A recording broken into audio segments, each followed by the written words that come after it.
What is up, everybody? Welcome back to the Stout and Out Show, your one-stop shop for all things MMA bets, breakdowns, and predictions. On deck for today's show, got a banger episode coming at you. We got UFC Fight Night 284, aka UFC Vegas 120. In the main event, we got Mateusz Gamrot taking on Quillan Salkilld in the lightweight division. Before we get into that, obviously we're going to break down every single fight on the card, all the way from the prelims right to the main card. If you like, please like, comment, and subscribe. We really like what you're hearing, really like what you're seeing. Please drop a comment below. If you haven't checked it out yet, please look at our merch. It's awesome. It's fire. Guys, it's pretty cheap. It's nothing too expensive. We got shirts, t-shirts, bathing suits, shorts. We got the works. Beanies, hats. It's awesome. Finally, little recap from last week for UFC Belgrade. We went 10-4, which puts us right at literally, if you're rounding, 65% for the year. We are crushing it. We're not holding our picks behind a paywall or anything like that. It's literally free for you. We try to do an episode every week here. If not, I'm putting all my picks up on Stout and Out on Instagram. You guys can check them out. I post them every Friday. I do my parlays and our dark horses as well, our dogs of the week as well. So please check it out. But let's get right into it.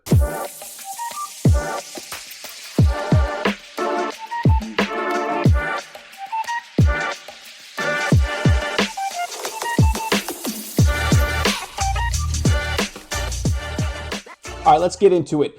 First fight of the night is going to be in the women's flyweight division. We have Juliana Miller taking on Ravena Oliveira.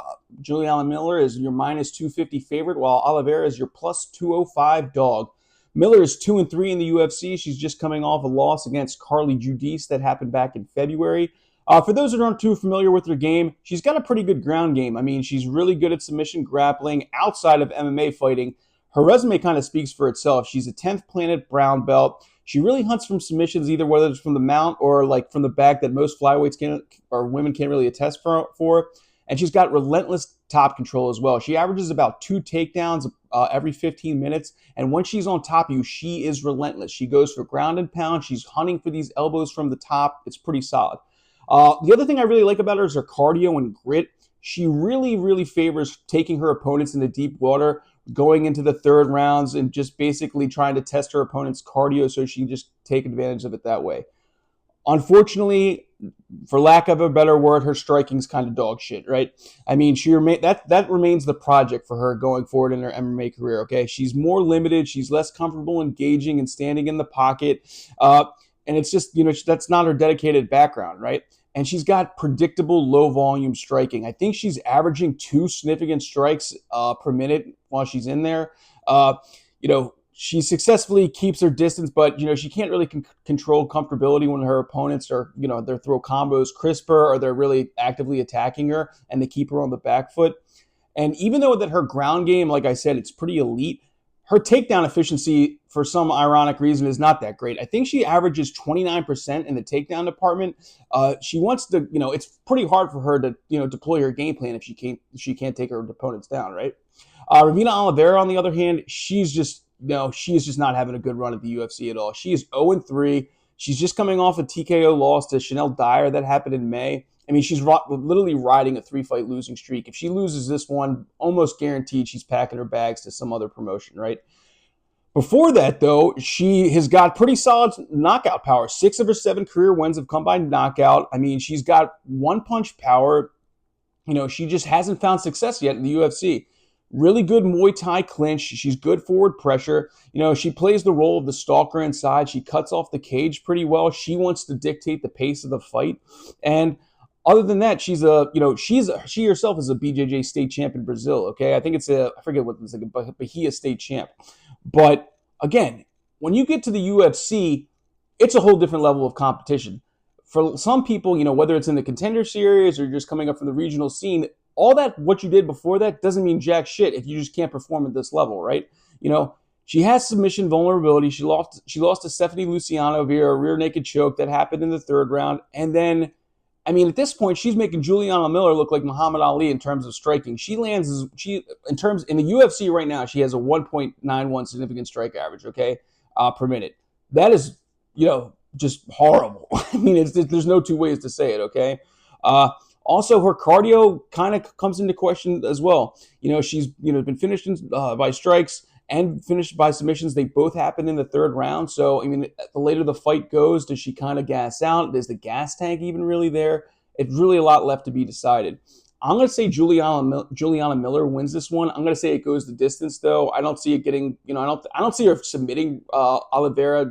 She's got the ground game to at least defend her submissions, even though she lost to Luciano. But I just don't think Miller has a ground game to submit Oliveira in terms of being better on the ground. So I'm going to say Miller via decision definitely goes the distance. All right, our next fight is in the men's bantamweight division. We have Miles Johns taking on Jessie Rosas. Miles Johns is going to be your minus 218 favorite, while Jessie Rosas is your plus 180 underdog. Johns is 6-5-1. He's coming off unanimous decision loss to Daniel Marcos that happened in November of last year. He's riding a 3-fight skid, and, again, he's the aging veteran here, okay? He's 32 years of age. He's kind of the middle-of-the-road average fighter. He's never really been in championship contention or, top rank for that matter. But, again, he's, reliable when it comes to the cage, okay? He's got clean boxing and good volume output, okay? His striking identity is built solely on boxing, okay, and good fundamentals. He started boxing when he was young. He really relies on that. He's got really tight combinations, good footwork, and the thing that really makes him well-rounded, I can talk, is that he's got very, very solid takedown defense. It sits around 77%. He was a Kansas 5A state wrestling champion when he was in high school. Okay, he's exceptionally difficult to hold down. Okay, even if he does get taken down, he's popping right back up. And the good thing about him, what I like, is that he's got that sneaky knockout power. Okay, he does hold knockouts in his record. Again, he's got really good crisp boxing combinations, and if he gets an opening with the counter, he's going to put your lights out. Okay, it's been proven, it's been seen. The big problem with Miles Johns is that he fades in the later rounds. Okay, most notably in his last couple fights, you can see that basically, come round 3, he's not putting the same output as he did in round 1. Okay, he's kind of getting to the 32, end of his career, doesn't have the gas tank as he did when he was younger. Also, he's got that low volume and that burst fighting kind of technique where he kind of like exerts energy very, very, short and sporadic, where he comes on fast. He averages about 3 significant strikes per minute, but then he just takes his foot off the gas, okay? It kind of causes him to drift into neutral, and he drops close rounds when it comes to judges' decisions, and then he's really susceptible to high-paced pressure fighters. Guys who can put their foot on the gas and pressure him into a corner and dictate the pace, Johns is kind of out of his, it's kind of fish out of water when it comes to that. I was going to say out of his league, but he does have some wins, like I said, quality wins. Okay, and it kind of like crouches his technical boxing game. He doesn't have the reach that he wants. He can't set up his jabs the way he likes. So, Jessie Rosas, on the other hand, brother to Raul Rosas Jr., making his debut here for the UFC. He's riding a 3-fight win streak. The big thing for him, though, is he's stepping up in weight, okay? He is a bantamweight when he naturally fights at featherweight. Now he's, fighting naturally at his walk-around weight here at bantamweight, so we're going to see if that plays a factor.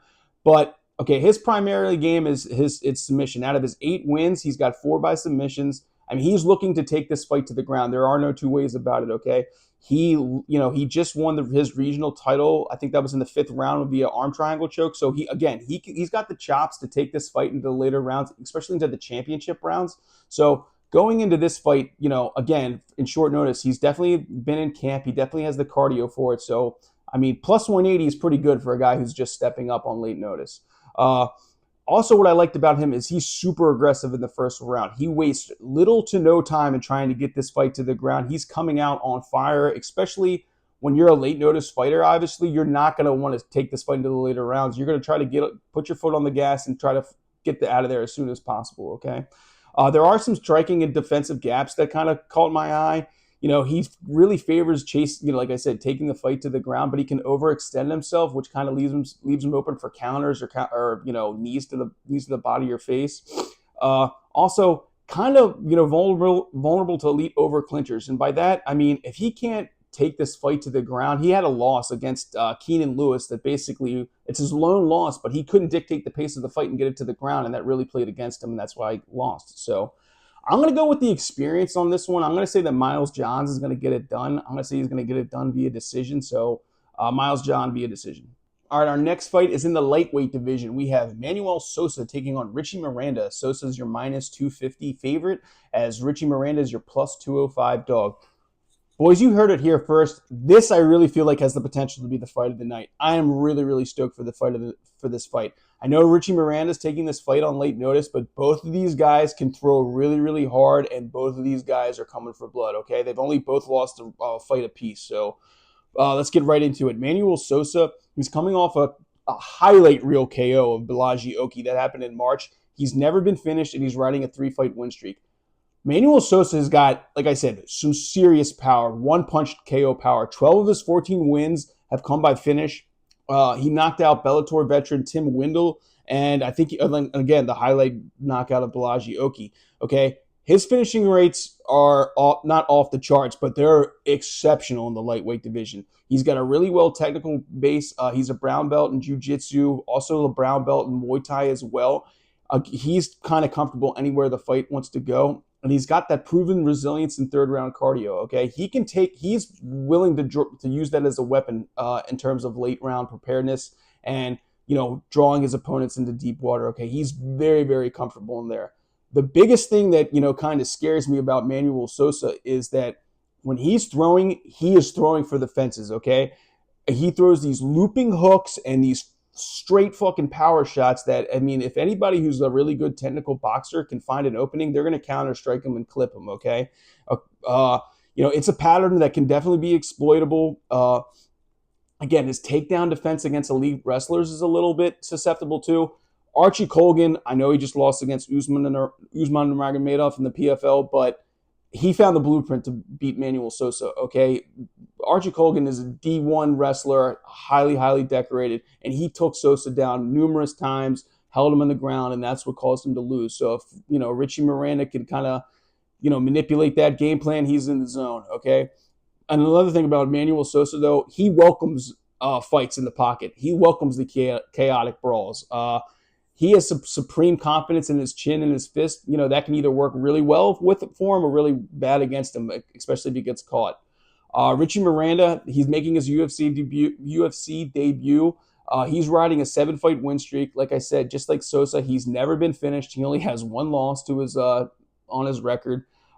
He's got really good elite takedown defense. He went against a highly decorated wrestler in his last previous fights, and he really held his own. He really had good takedown defense. He works really well in dirty boxing and the clinch work. He loves that little phone booth range where it's a set of skills that plays really well against opponents who prefer measured technical boxing. He's going to use a lot of hand fighting, a lot of pushing you up against the cage, using like uppercuts once he gets you in there.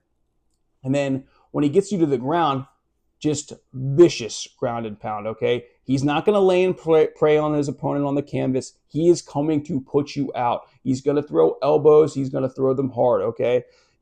He loves slicing that freaking, when he's in half guard, loves slicing that, slicing it open with heavy, heavy elbows.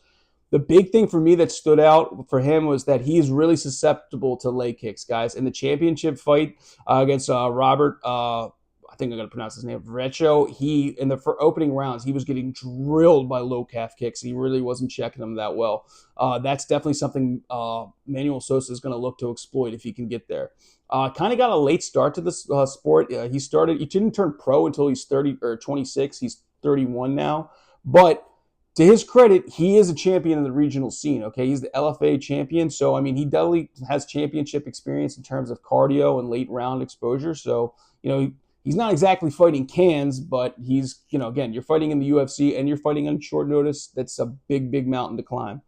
Does have some striking defensive holes, especially when he stands in the pocket. He occasionally keeps a loose guard, making him vulnerable to heavy counter hooks. So you got to really look for that. But in terms of this one, I'm going to take the underdog in this one. I'm going to say Richie Miranda gets it done. I'm going to say he gets it done by second round TKO. He's going to hand Manuel Sousa his first loss via finish. So, Richie Miranda definitely going to be my dog for the night. All right, our next fight is in the heavyweight division. We have UFC debut of Jose Luiz taking on Louie Sutherland. Sutherland is your minus 165 favorite, while Jose Luiz is your plus 130 dog. All right. Like I said, Jose Luiz, this is his UFC debut. He's on a 3-fight winning streak on the regional scene. Very, very good ground game. That's where he makes his bread and butter.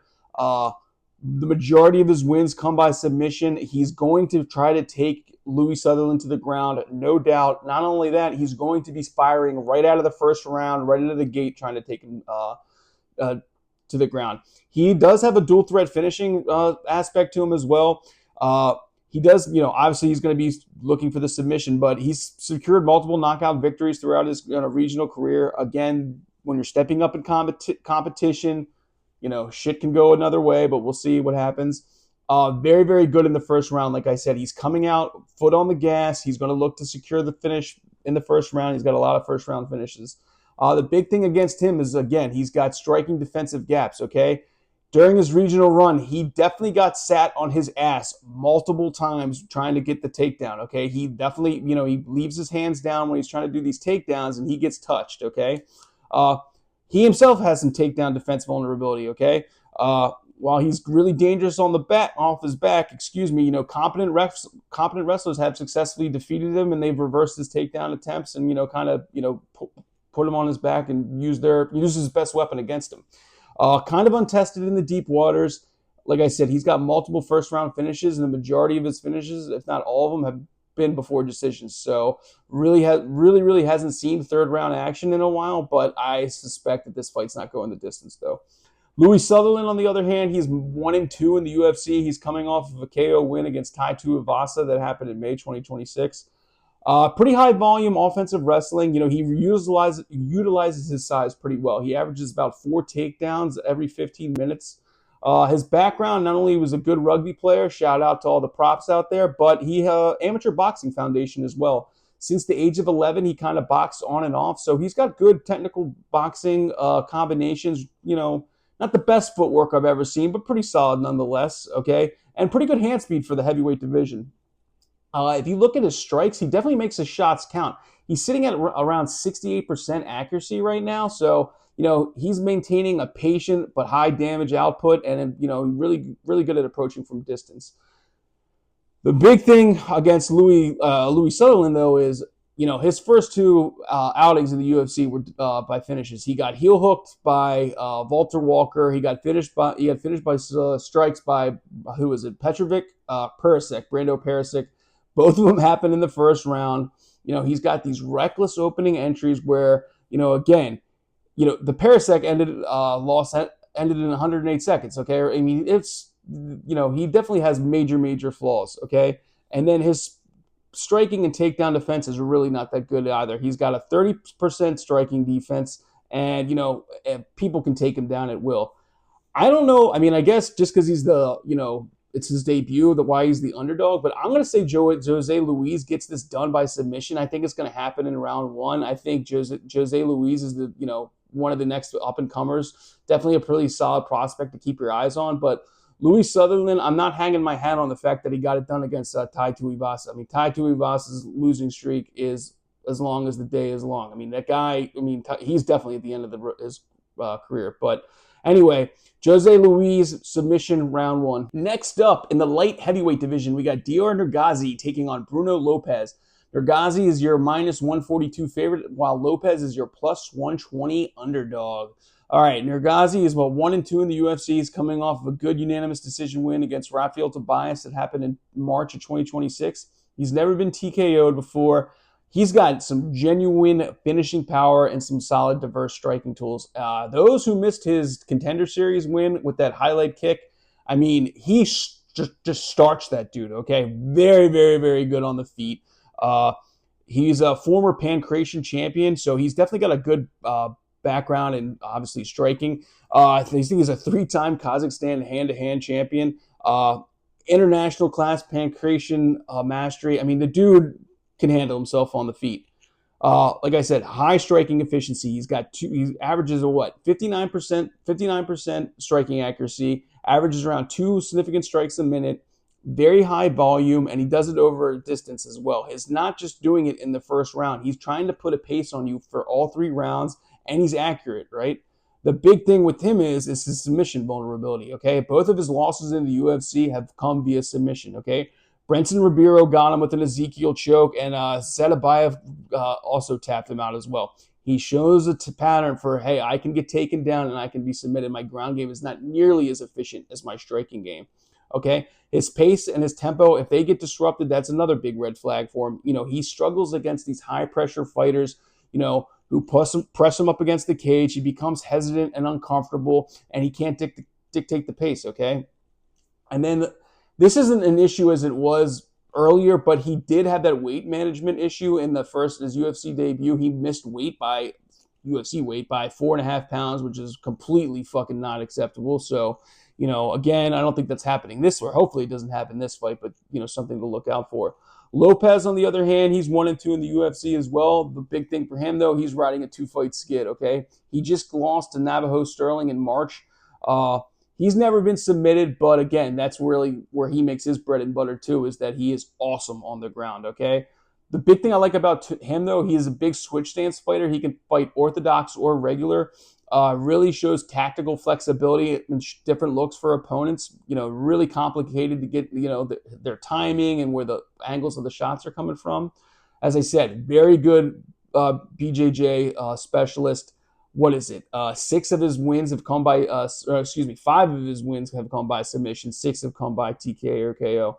And his takedown rate is it's awesome. It's I think I read this right, but it's 100% takedown defense. He's good, dude, in terms of, not getting the fight to the ground. Clinch and leverage wrestling, really high on too. He uses his powerful 200 frame effectively to, he really execute those unorthodox throws. He strength-based takedowns out of the clinch where he'll do a hip toss or, really good mat returns as well. His striking, though, is kind of predictable and one-dimensional. While he does have knockouts, it's very, very looping hooks, very, power shots, not really crisp combinations. Against a high level counter striker, he can be caught. Okay, like I said, he gives it as good as he gets. In terms of that, his striking defense definitely has some holes and vulnerabilities as well. He takes a high rated damage. He eats about 4 significant strikes a minute, and he has about a 54 defense rate in terms of defense. So he's getting hit quite a bit and absorbs a high rated damage.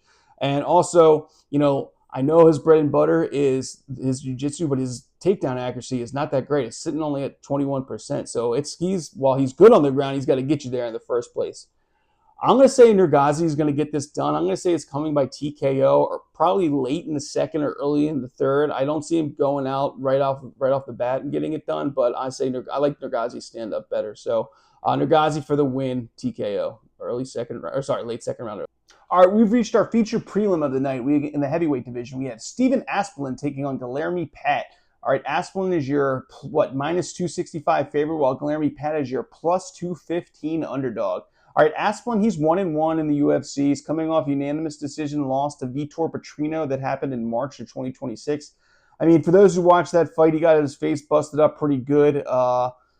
Good, and he's got good striking. Obviously, he's got the historic volume where I think in his UFC debut, he landed 170 strikes against Sean Sheriff. Again, he is a relentless volume striker. And for those of you who don't know his story, obviously, Stephen Asplund overcame a tremendous weight loss journey. He looks great now, and his cardio shows it. He can go into 3-round wars. He doesn't really gas out. And for a guy his size, he's 6'5" with a 78-inch reach. He's physically imposing, right? So, again, it's pretty good. It's pretty rare in that, that big of a size to go all 3 rounds and look fresh, okay? The biggest thing with Asplund, though, is he does have some holes in his striking defense, okay?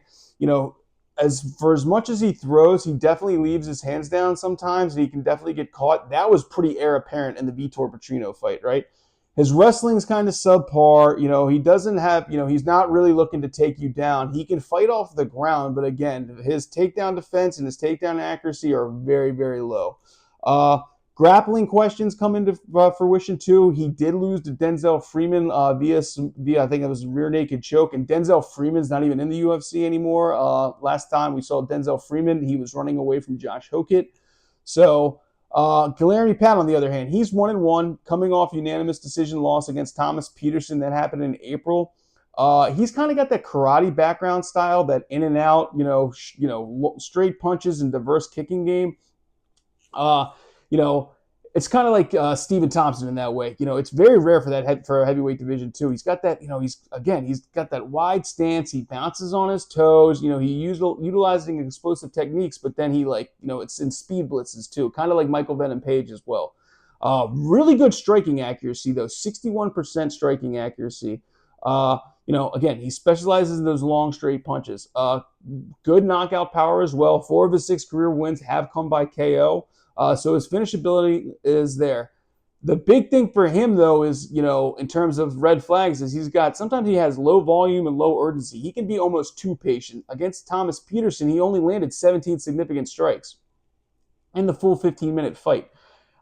Defensive grappling, on the other hand, he can be taken down pretty much at will, okay? It's not, for people who, are elite wrestlers, not even elite wrestlers, but just above average wrestlers, they can kind of get Gamrot pat down to the ground with ease.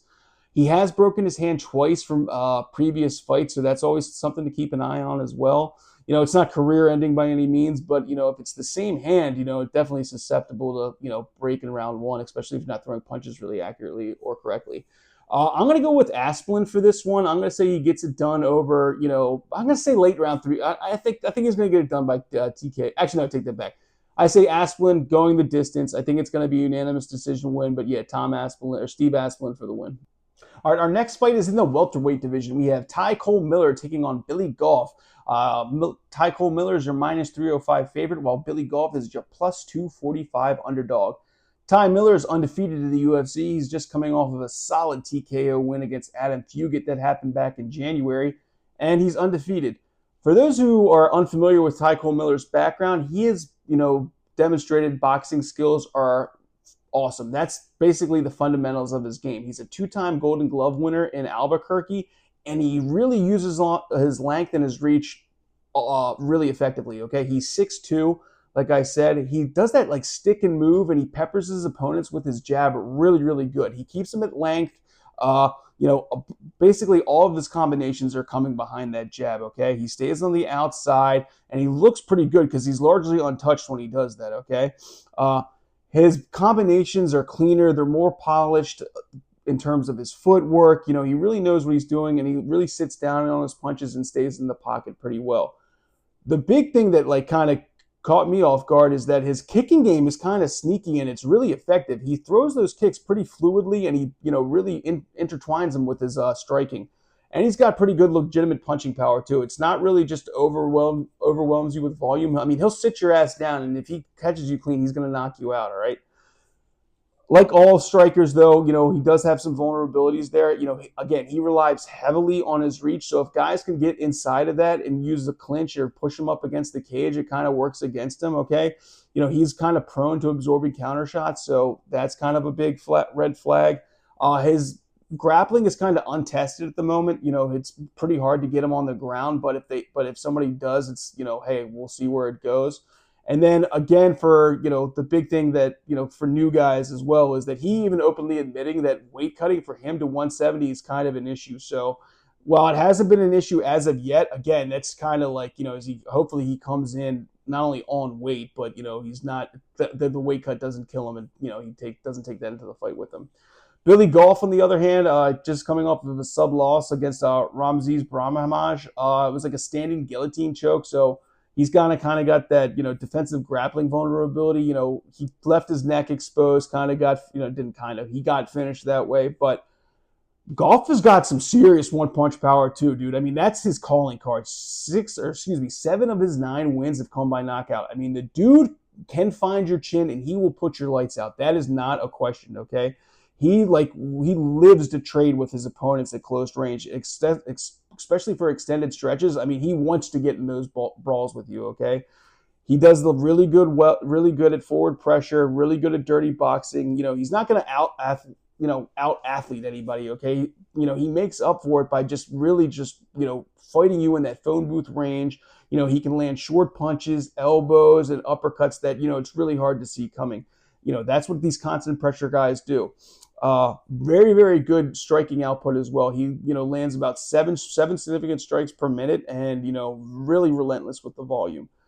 The biggest thing that I saw for him is, he has a hard time doing tactical fight adjustments, and by that I mean he gets tunnel vision. If he gets, if he wants to get in a brawl with you, he's going to stay in a brawl with you, and he kind of doesn't listen to his corner, and he doesn't kind of, he's like, hey, I'm going to knock you out, and that can leave you susceptible to counter shots and just not really making the adjustments that you need to win the fight. Definitely gives as good as he gets, and by that I mean he absorbs about 5 significant strikes per minute, and which is not a good game plan against Ty Cole Miller, who's, like I said, an established boxer. And his defense, he's got a pretty solid rate, still around 59%. But I'm going to say Ty Cole Miller is going to get this done. I'm going to say it's going to go the distance, but Ty Cole Miller via decision. All right, our next fight up is going to be Amanda Lemos taking on Alexia Thainara in the women's strawweight division. Amanda Lemos is ranked number 11. She's your plus 200 underdog, while Thainara is your number 10 ranked, and she's a minus 245 favorite. Lemos, she's 9-6 in the UFC. She's running, unfortunately, a 2-fight skid. She just lost to Jillian Robertson by unanimous decision, but she's still got a puncher's chance, man. She's got really good power in her hands, genuine knockout power. 8 out of her 15 wins have come by either knockout or TKO, so she's sitting right around a 53% finishing rate. So regardless of styles, she's still got a puncher's chance. She does, she's got really good boxing. Obviously, she sits southpaw, so coming from a division that's dominated by orthodox fighters, it really gives her a good look, to kind of mix things up, whether it's counter opportunities or changing up angles, or just fighters who aren't accompanied dealing with that.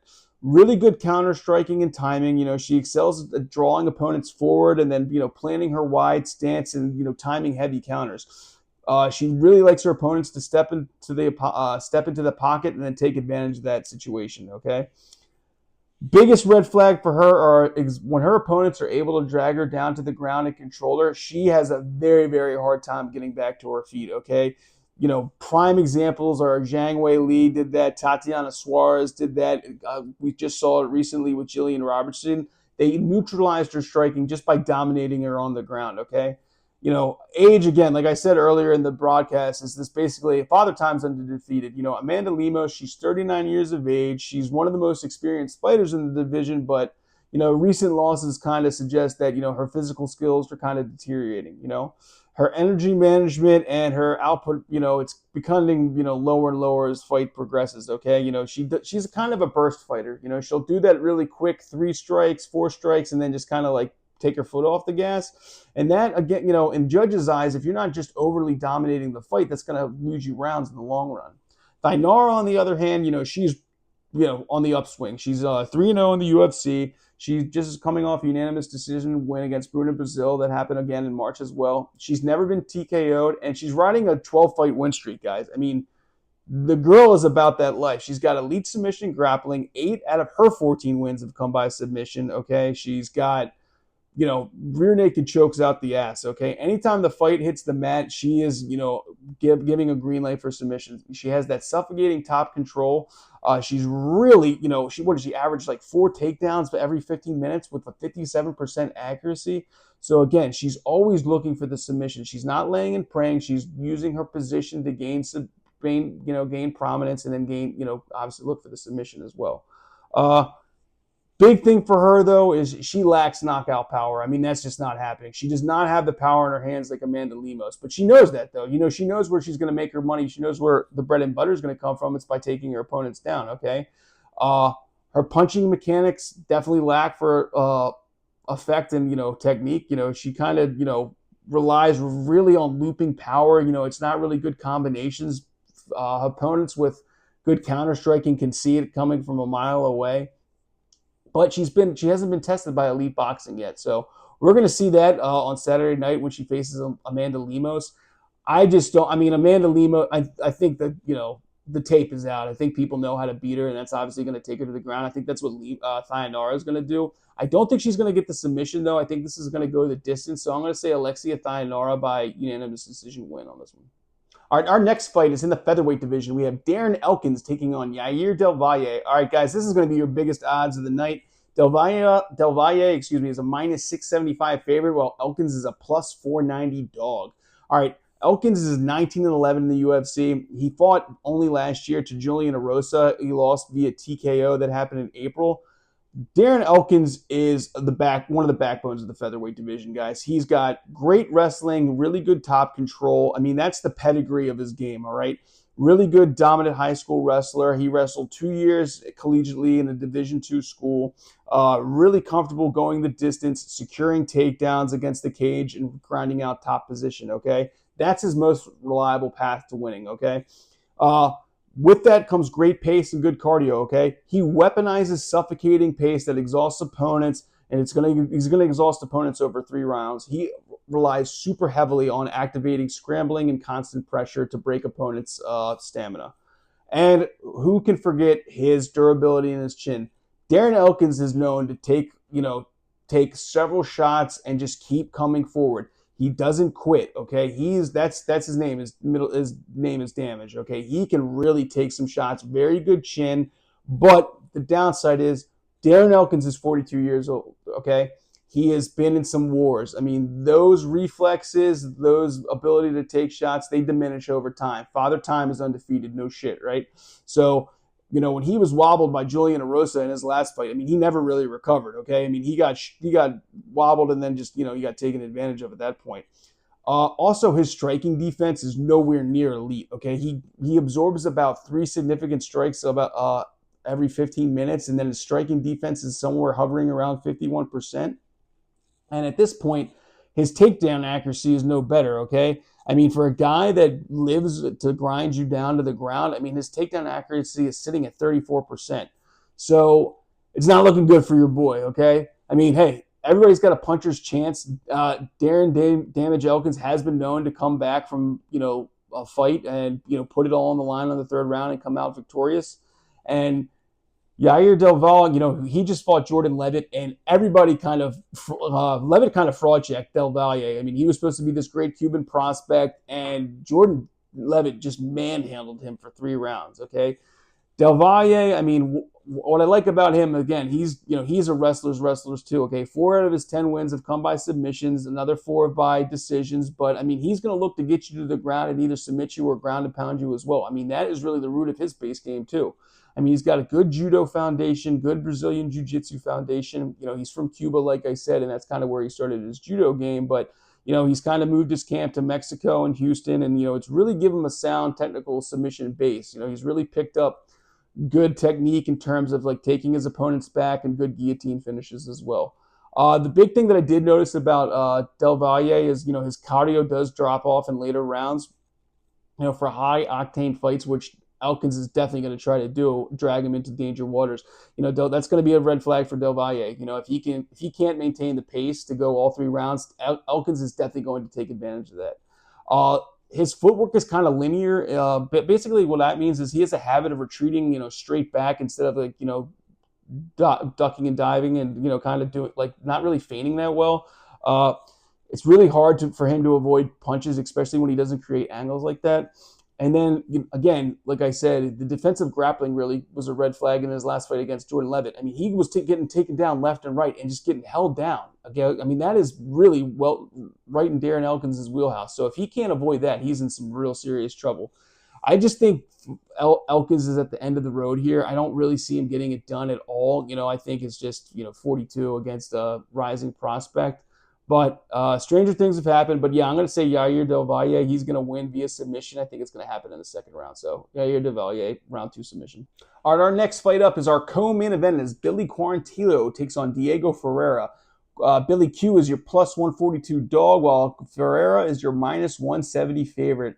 Quarantillo is 6-5 in the UFC. He's coming off of a KO loss against Cub Swanson. For those who missed it, Cub Swanson rode off into the sunset by sending Billy Q into the shadow realm and just knocked the shit out of him. Very good, shout out to Cub Swanson. But, Billy Q's riding a 2-fight losing streak. The plus side is he's got really good pace, really good conditioning. I mean, he relies on exhaustive forward-moving pressure. He lands an outstanding quality of 7 significant strikes per minute.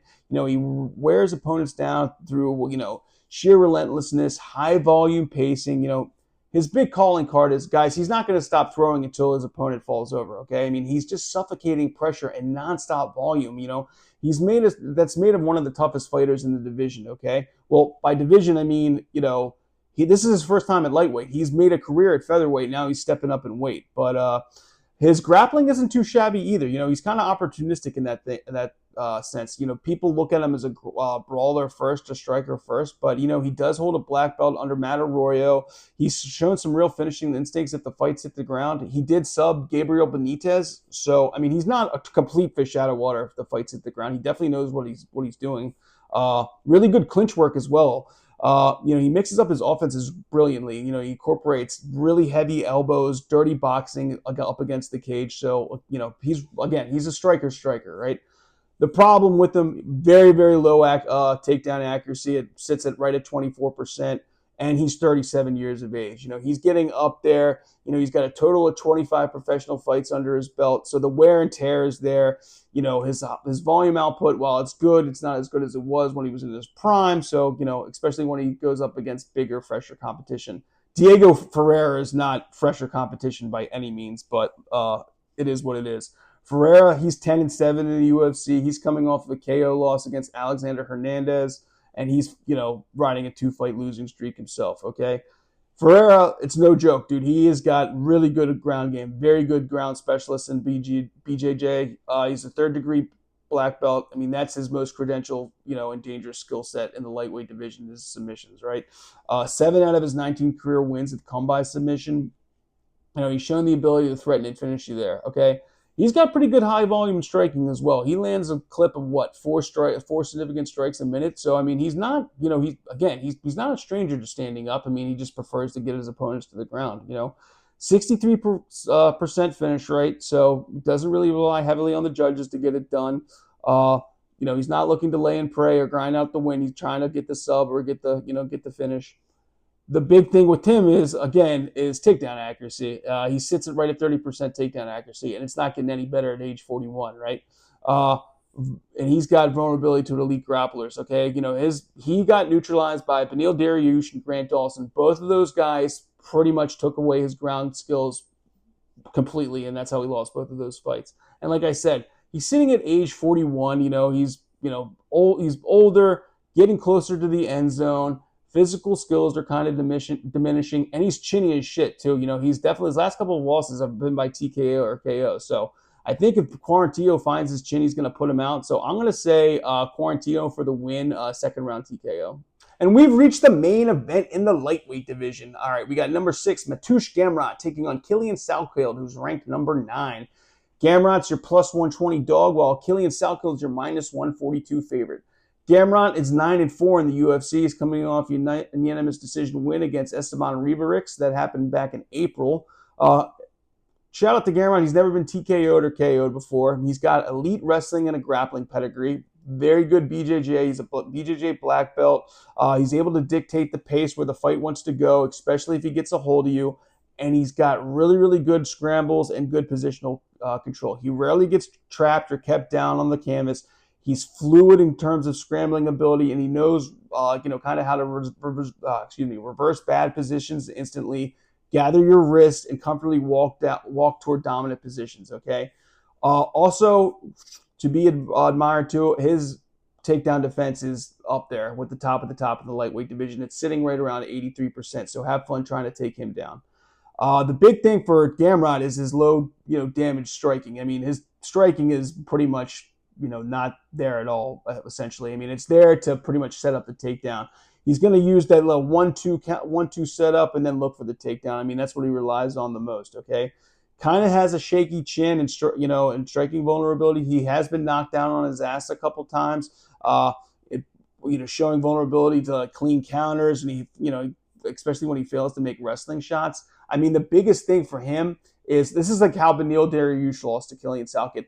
Dariush literally went for a takedown and got clipped right in the face with a clean knee and just got sent to the shadow realm. I mean, it was over before it was done.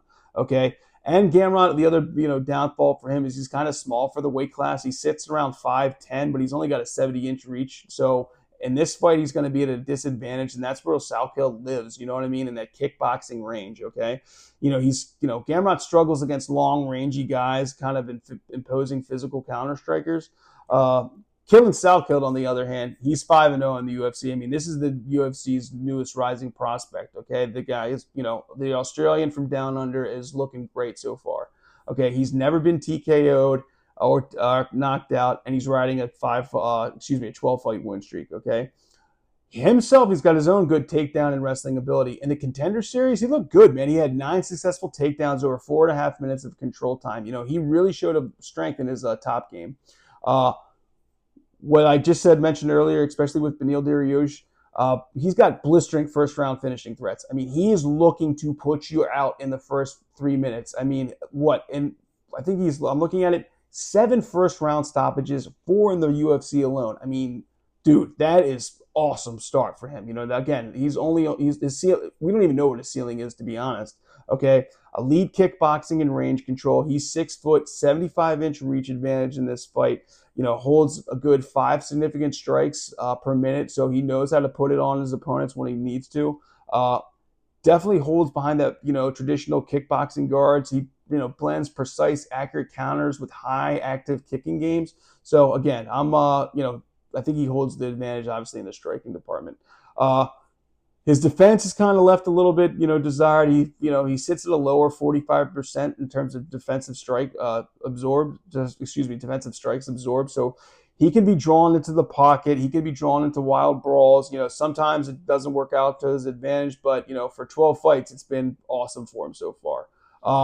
He's got a pretty low offensive takedown accuracy at 35%, but I'm not, at this point, I don't even see him looking to take the fight to the ground unless it really needs to. I mean, he's kind of, at worst, kind of like, hey, if I get taken down, I want to get to my feet as fast as possible, This is going to be his first real test against, not an elite grappler. Beneil Dariush is an elite grappler, but he just got caught. So, I mean, Mateusz Gamrot, I think the stat that stood out for me, I don't think he's ever lost a fight when he's the underdog. So, I mean, Mateusz Gamrot is number 6 for a reason. I mean, this is a very real test for Quillan Salkilld.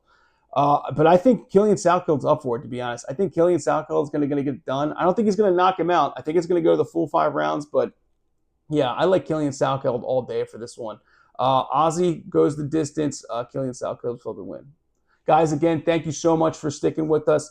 If you like what you're seeing, like what you're hearing, please like, comment, and subscribe. It really helps the channel. And I'll see you on the next one. All right, later.